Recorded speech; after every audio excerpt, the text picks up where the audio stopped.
that simple, Greg.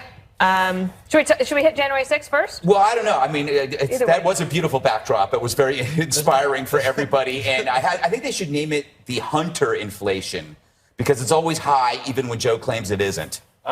So I was so surprised it was a unanimous vote for the subpoena. Yeah, and what a coincidence that it's happening, just a few weeks before the midterms.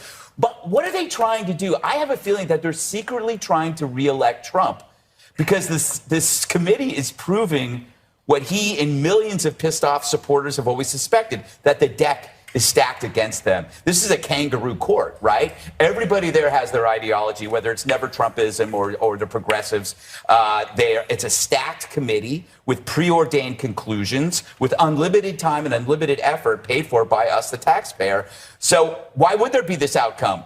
Everybody sees this, and what they're in danger of doing is turning Trump into a martyr, because they're proving the point that they swayed the election. We remember that story in Time magazine when they boasted about being a cabal, the media, the Democrats, the tech companies. This thing just reminds you that they're hunting Trump and hunting Trump supporters. I think, I think a lot of people think that DeSantis is a better choice.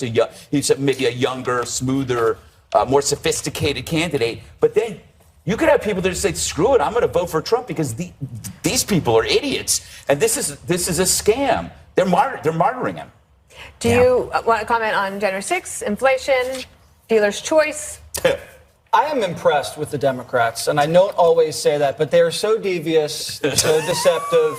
They plot, they plan, they deceive. They knew this print was going to print hot today on inflation, and they timed this perfectly. Because this is going to probably blow out the inflation lead on the nightly news channels.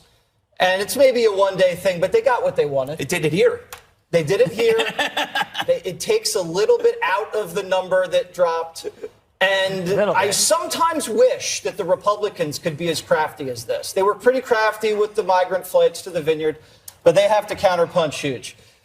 The bottom line is that everyone's losing money under Joe Biden. They're losing it from their paychecks. They're losing it from the stock market. People are losing their lives. We're losing our border.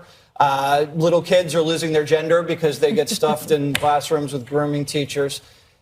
That has nothing to do today with everything else that the American public is experiencing. This Trump thing doesn't affect anybody. And the Democrats know that.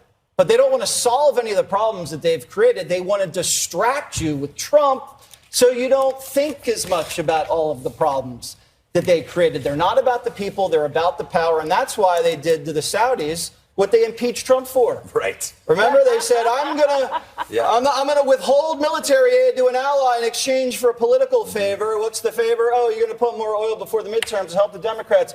They're actually blatantly announcing the shakedown, the quid pro quo. But no one cares. No one cares at all. It's funny because I would actually give them credit. If they want to investigate stuff and look back at stuff, let's do it. But they only want to look back at January 6th. They don't want to look back at the origins of COVID. They don't want to look back to where all the money went that we gave the teachers. Yep. They don't want to look at the Afghan debacle. They don't want to look at Hunter's laptop. They don't want to know anything that happened yesterday as long as it's named January 6th.